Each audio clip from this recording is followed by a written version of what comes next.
Good evening. This evening I'm going to talk to you about watering and just share a few of my tips and how I water in the polytunnel.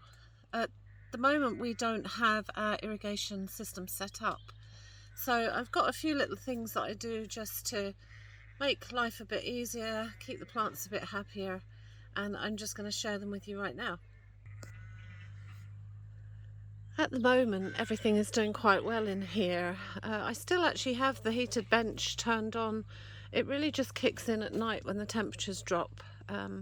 It's set for about 16 degrees and it just makes sure everything is kept warm. But so what you can see here, this is my little jug for watering the plants on the top here, and this has been sitting here all day in the tunnel, so it's actually fairly warm. That is topped up from the 2 watering cans here, which again have been sitting in the polytunnel all day. So it just means that when I water my little seedlings, I'm not giving them a shock by putting freezing cold water on them. Now, I come out every day and I just feed these little, water these little seedlings on the bench. Usually I do it in the morning. I very rarely water the polytunnel here at night because I find that seems to attract slugs.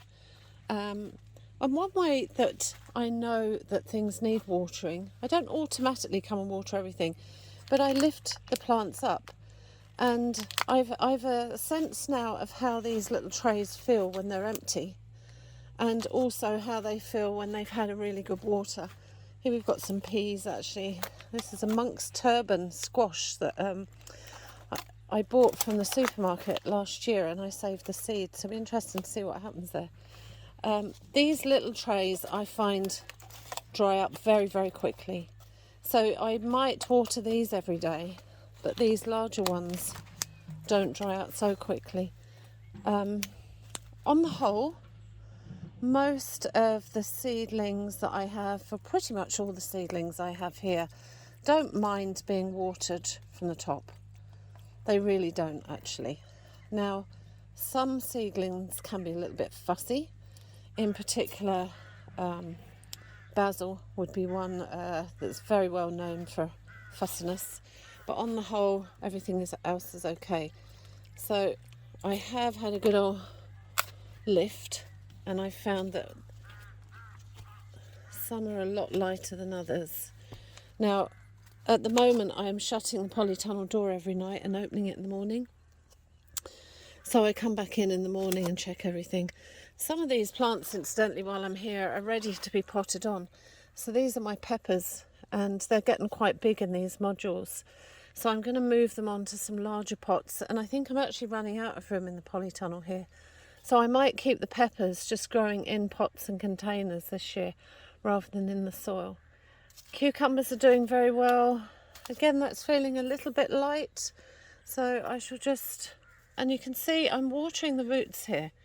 I'm not watering the top of the plant, the leaves. I'm really just concentrating on making sure those roots are watered. That's the bench veg. You can also have an idea.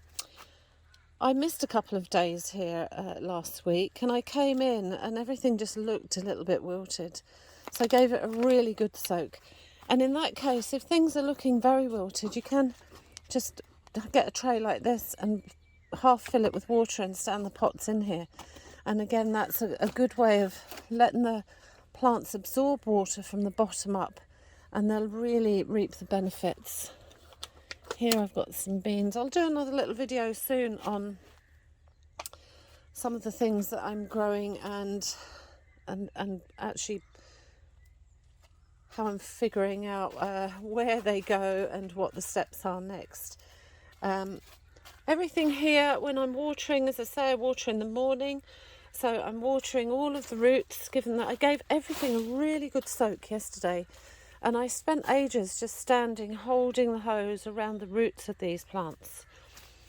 In the case of the courgettes that I planted yesterday, actually, these, I don't know if you can figure out here, if you can see, I've created a mound. and the courgette is planted in the top, and I water all the way around. Courgettes soak up water. They love a good dose of water.